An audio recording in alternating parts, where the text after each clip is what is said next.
오늘도 우리 주님 은혜가 우리 가운데 함께하기를 주의 이름으로 축복합니다. 우리가 1년에 한 번씩 추수에 대한 감사를 우리가 하나님께 돌리고 있습니다. 우리가 감사하다는 것은 결국은 하나님이 하셨다, 하나님이 우리에게 주셨다, 그런 의미를 담고 있습니다. 그런데 우리가 세상을 살아가다 보면 처음에 받을 때는 고마워해요, 감사해요. 그런데 계속 받다가 보면 어느 순간부터 우리는 감사를 잃어버릴 때가 있습니다. 특별히 많이 받으면 받을수록 우리도 모르게 더 고마워해야 되지만 반대가 되어지는 경우가 많습니다. 예를 들면 부모가 없는 집에서 자란 고아들은 부모가 있다면 모든 게 다 감사하다고 받아들여요. 집이 없어도 부모가 있으면 감사하다는 거예요. 가난해도 부모가 있으면 감사하다고 생각합니다. 그러나 부모가 있는 집에서 자란 자녀들은 부모가 있음에도 불구하고 반대로 불평하고 원망하는 경우가 더 많습니다. 왜 그럴까요? 당연하게 여긴다는 거예요. 내 부모가 있다는 것, 그거 당연한 거 아니냐? 이렇게 받아들인다는 거예요. 여러분, 세상에는 당연한 것은 없어요. 그럼 우리가 다 살아가는 모든 삶 속에는 당연한 것이 아니라 사실은 모든 것이 하나님의 은혜임에도 불구하고 우리는 당연한 것으로 받아들입니다. 특별히 오늘 우리 추수감사절을 맞이하면서 우리가 하나님은 우리에게 이 추수라는 것을 통해서 엄청난 기적을 보여주시는 거예요. 엄청난 기적을 보여주심에도 불구하고 역시 저도 여러분도 우리의 삶을 열어갈 때 당연하다, 그렇게 생각한다는 거예요. 그리고 우리가 살아가는 모든 삶의 현장에서 매일매일 일어나는 삶 자체는 사실 기적입니다. 너무나 신비로운 것들이에요. 그런데도 우리가 어느 순간부터 감동도 없고 뜨거움도 없고 세상을 바라볼 때마다 신선함도 잃어버리고 감사도 잃어버립니다. 여러분, 감사를 잃어버리는 사람에게 공통적으로 나타나는 것이 있어요. 그게 바로 뭘까요? 불평이에요, 원망이에요, 족함이 없는 거예요. 그러므로 여러분, 감사라는 것은 그냥 막연히 감사다 그 자체를 떠나서 이 감사를 통해서 우리는 우리의 생각이 달라지고 우리의 인생이 달라지고 우리 삶에 활력이 생기는 것입니다. 저는 오늘 우리 성도들에게 이 추수의 기적, 이 추수라는 것을 통해서 우리가 늘 경험하는 기적이 무엇일까 하는 것을 한번 되돌아보려고 합니다. 첫 번째, 한번 따라해 주세요. 다양한 열매가 되게 하시는 기적. 좀 제목이 이상합니다만 우리가 사실 세상을 살아가다 보면 추수를 하게 돼요. 자, 이 추수를 하게 되는 삶을 살아가게 되어지는데, 그럼 추수는 결국 뭐예요? 열매를 거둔다는 거예요. 열매를 거두는데 우리가 거두는 그 모든 열매는 사실 기적적인 사건이라는 거예요. 여러분은 기적을 경험해 본 적이 있습니까? 또 여러분의 눈앞에서 일어나는 기적을 본 적이 있습니까? 그런데 대부분의 사람들은 나는 기적을 보지 않는다고 생각해요. 또 나는 기적을 경험하지 않았다고 생각을 합니다.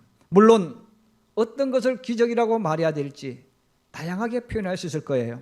그러나 우리가 보편적으로 기적이라는 단어를 쓸 때는 사람이 할 수 없는 일을 하나님이 하셨을 때 우리는 기적이라는 단어를 쓰는 거예요.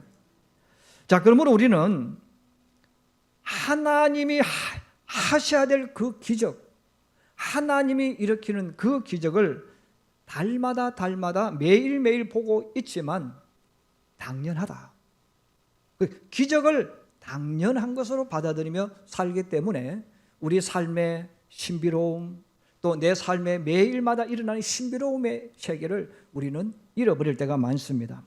여러분, 예를 들면 이스라엘 백성이 광야길을 걸어갑니다. 출애굽기에 보면 이스라엘 백성이 광야길을 걸어가다가 양식이 떨어졌어요. 애굽에서 나올 때 그들은 나름대로 양식을 준비를 많이 해왔습니다. 오늘날 같으면 돈 있는 사람과 돈 없는 사람은 양식이 떨어지는 게 좀 다를 거예요. 왜? 큰 차를 가지고 양식을 실어 갈 수 있고 차 없는 사람은 적은 양식을 가져가기 때문에 그래요. 그러나 애굽에서 나온 이스라엘 백성은 돈이 많든 돈이 없든 부자든 가난한 사람이든 양식을 가지고 갈 수 있는 한계가 정해져 있습니다. 왜냐하면 짊어지고 가야 되기 때문에. 근데 이들은 길이 없는 광야로 들어갔기 때문에 내가 아무리 집에 쌀이 많이 있다 할지라도 내가 가지고 갈 수 있는 쌀의 한계가 정해져 있어요. 여러분, 지게를 졌다든지 등짐을 졌다든지 뭐 어떤 방법을 써도 똑같은 사람들이 차이 나봐야 많이 나지 않는다는 거예요. 그러면 그들이 그 양식을 가지고 애굽을 나와서 홍해를 건너갔어요. 그리고 얼마 지나지 않아서 양식이 다 떨어졌어요. 그들은 그 광야에서 이제 우리 양식이 떨어져서 죽게 되어졌다 하고 모세에게 하나님께 원망을 합니다. 그때 하나님께서 말씀합니다. 모세를 통해서 말씀하는 거예요. 너희가 내일 아침 일찍 광야로 나가라. 그 광야에 나가면 내가 너희에게 양식을 주시겠다는 거예요. 그래서 이스라엘 백성들이 해가 돋은 이후에 광야에 나갔습니다. 여지껏 한 번도 보지 못했던 것들이 광야에 하얗게 깔려 있습니다. 백성들이 막 달려갔습니다. 달려가서 보니까 성경에는 두 가지 표현으로 기록하고 있어요. 첫 번째는 어떻게 표현이? 작고 둥글며 서리 같은 것. 작고 둥근데 서리같이 생긴 것이 있었다는 거예요. 또 다르게 표현하면 가시같이 하얀 것이라고 이야기했어요. 이런 하얀 씨앗 같은 것들이 이 아침에 광야에 가득 쌓여 있었다는 거예요. 그러면 이 가시 같은 것, 이 곡식이기 때문에 직접 먹을 수는 있지만 먹기 어렵겠죠. 그러므로 그들이 양동이를 달려가고 아니면 보자기를 가져가서 그들이 필요한 만큼 이름도 모르는, 들어본 적도 없는 그 가시같이 생긴 것을 담았어요. 성경은 이것을 만나라고 부릅니다. 그걸 담아와서 가족들끼리 모여가지고 이제 널찍한 돌을 놓고 또 뾰족한 돌을 가지고 찢는 거예요. 우리나라처럼 방앗간이 없었으니까 돌아가면서 그 씨앗을 찢고 또 찧었습니다. 도대체 이게 무슨 맛일까? 도대체 이게 무엇일까? 그들은 궁금해하면서 아침부터 그 씨앗을 찢고 또 빻고 하면서 만들었습니다. 그리고 사람마다 조리법이 없었기 때문에 어떤 사람은 삶아서 먹었어요. 어떤 사람은 구워서 먹었습니다. 그런데 성경에 이렇게 표현을 했어요. 이스라엘 족속이 그 이름을 만나라 하였으며 가시같이 희고 맛은 꿀 섞은 과자 같았더라. 근데 먹어보니까 알지 못했던 이 씨앗을 찢고 빻아서 어떤 사람은 삶아서 먹고 어떤 사람은 구워서 먹었는데 이런 꿀 섞은 과자. 그러니까 입에 넣으면 쏙쏙 녹는 거죠. 그래서 백성들은 할렐루야 하고 찬송하고 기뻐하며 감사하면서 아침도 먹고 점심도 먹고 저녁을 먹었어요. 여러분, 내일 아침에 그 만나가 또 있을까요? 없을까요? 이런 밤에 잠을 자는 사람들은 얼마나 많은 생각을 했겠어요. 혹시 내일 없으면 어떻게 하지? 그런 마음을 가지고 자는 사람도 있을 것이고, 하나님이 주셨으니까 내일도 있을 거야 믿고 잠을 잔 사람도 있을 겁니다. 그 다음날 아침에 나가보니까 또 어제처럼 하얗게 들판에 가득합니다. 그리고 또 가져와서 찢고 빻아서 찌기도 하고 아니면 굽기도 해서 먹었어요. 3일째도 4일째도 5일째도 6일째도. 그리고 한 달이 지나갑니다. 2달이 지나갑니다. 여러분, 이게 기적일까요? 기적이 아닐까요? 여러분은 예수 믿으니까 기적이라고 표현할 수 있어요. 1년이 지나도 또 만나가 그대로 또 내려왔어요. 여러분, 그러면 기적입니까? 기적이 아닙니까? 5년이 지나 또 내렸어요. 똑같이 내리는 거예요. 이게 기적일까요? 기적이 아닐까요? 여러분, 기적이라고 믿으며 사는 사람은 매일 아침마다 신비로운 것을 보는 거예요. 그런데 이 일상이야. 왜? 어제도 왔고 한 달 전에도 왔어. 1년 전에도 있었어. 아니, 그냥 이것은 우리의 일상이야, 당연한 것이야 라고 느끼는 사람은 고마움이 없을 거예요.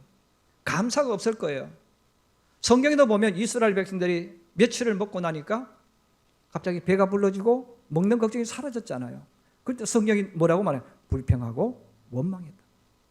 왜 맨날 이것만 먹게 합니까? 고기도 주세요. 그래서 메추라기 사건이 또 성경에 나오게 되는 거예요. 자, 그러므로 이스라엘 백성들은 하나님이 만나를 주신 것은 기적입니다. 그러나 그들은 기적보다는 먹고 또 먹다 보니까 이 당연한 거예요. 당연하기 때문에 감사보다는 불평과 원망이 나왔다는 것입니다. 여러분, 사실 우리가 이스라엘 백성의 광야길을 통해서 이 기적을 늘 보고 경험하고 삶이 되어진 그 과정을 살아간 것처럼 우리들도 우리의 삶은 사실 기적의 연속이에요. 자, 기적의 연속인데 다만 우리가 기적이라고 느끼지 않고 생각하지 않기 때문에 그런 겁니다. 당연한 것이라고 생각하는 거예요. 하나님께서 우리 사람들에게 보여주신 기적의 최고의 정점은 추수할 때입니다. 왜 추수할 때일까? 여러분, 추수할 때는 과일이나 곡식이 최고로 맛있을 때입니다. 잘 익었을 때, 최고로 맛이 있을 때, 성숙되었을 때, 그때 추수를 하는 것이죠.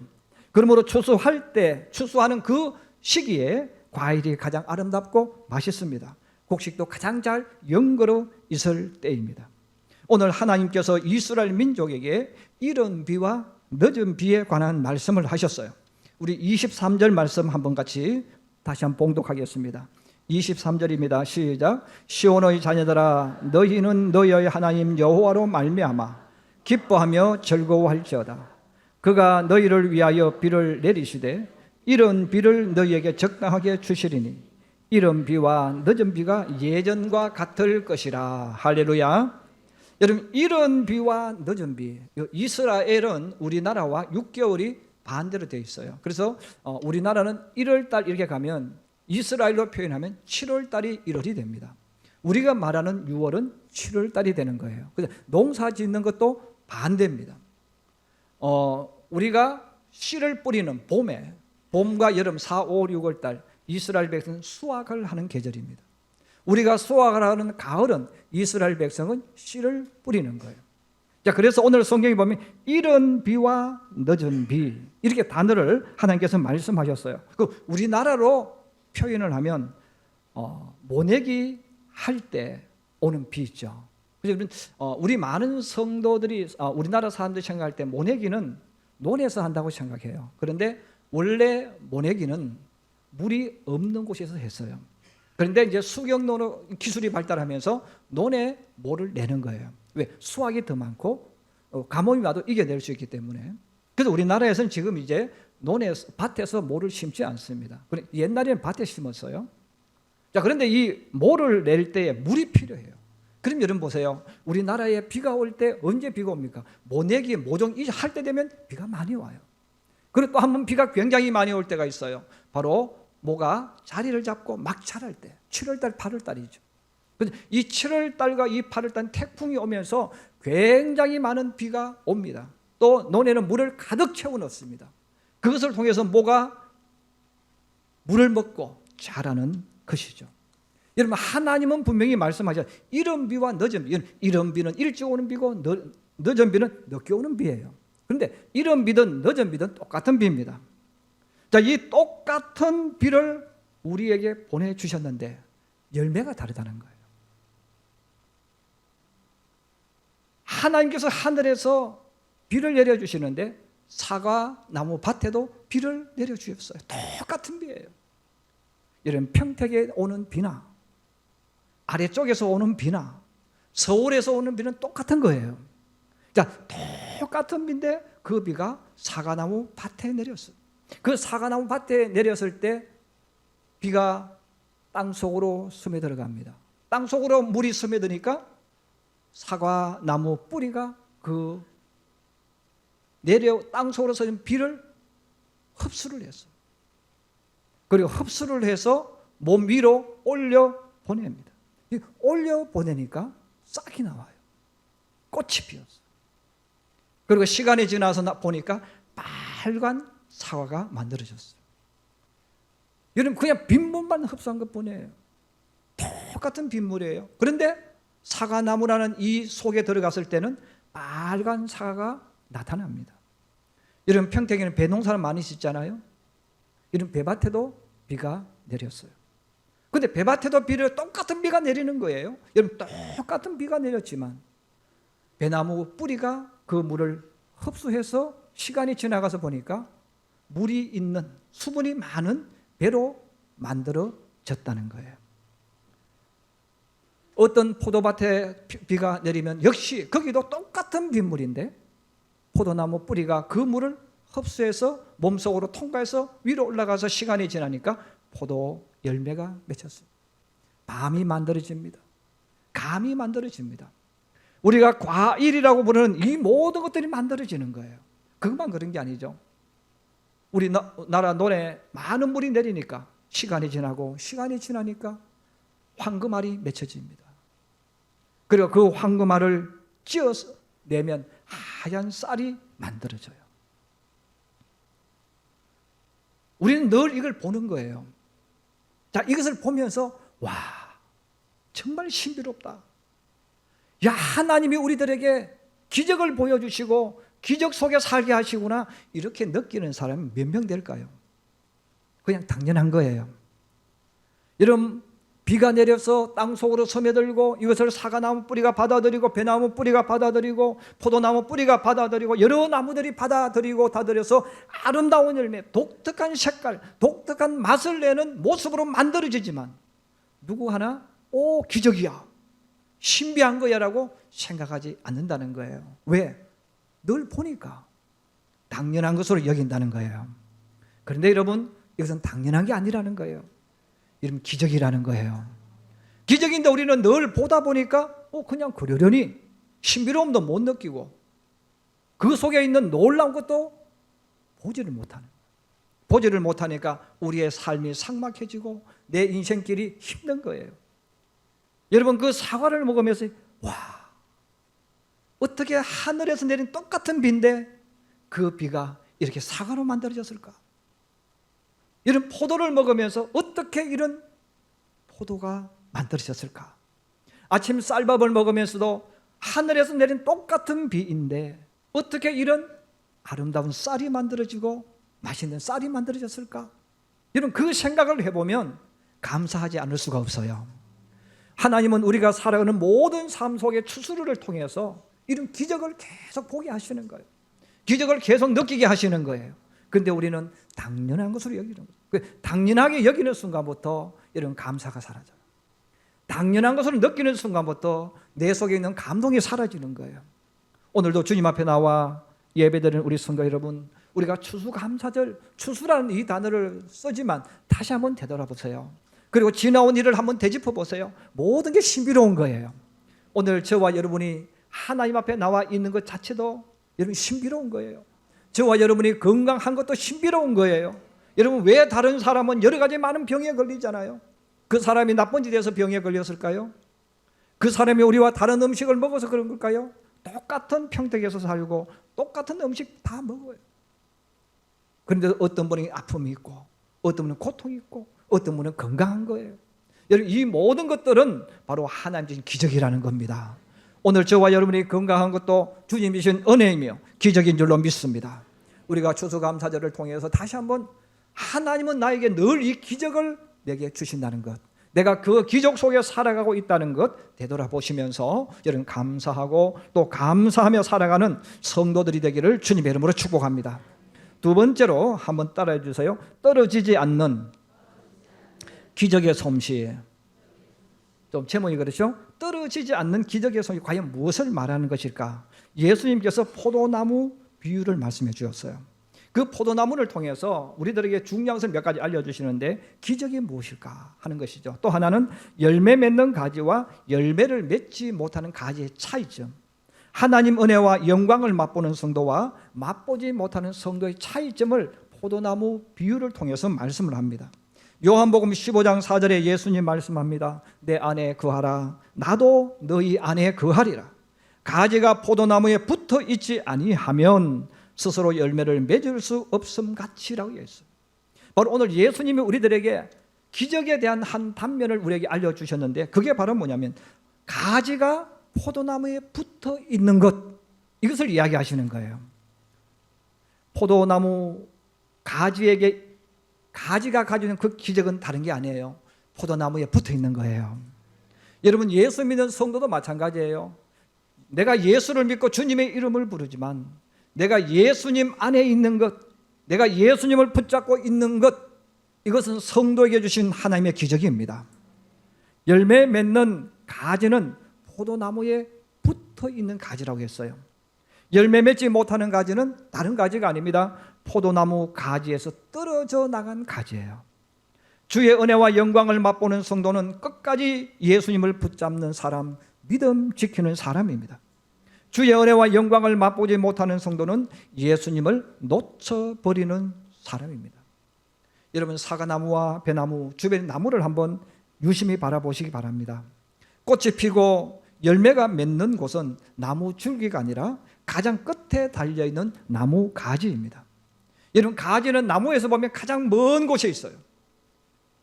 가장 먼 곳에서 가장 약한 모습으로 있는 것이 이 가지입니다. 그래서 가지는 위험하죠.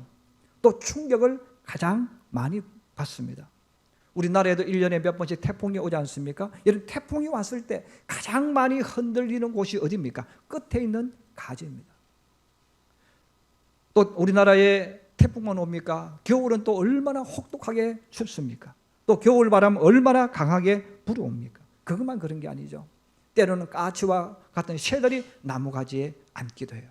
그럼 압박을 주는데 그 압박을 이겨내야 됩니다.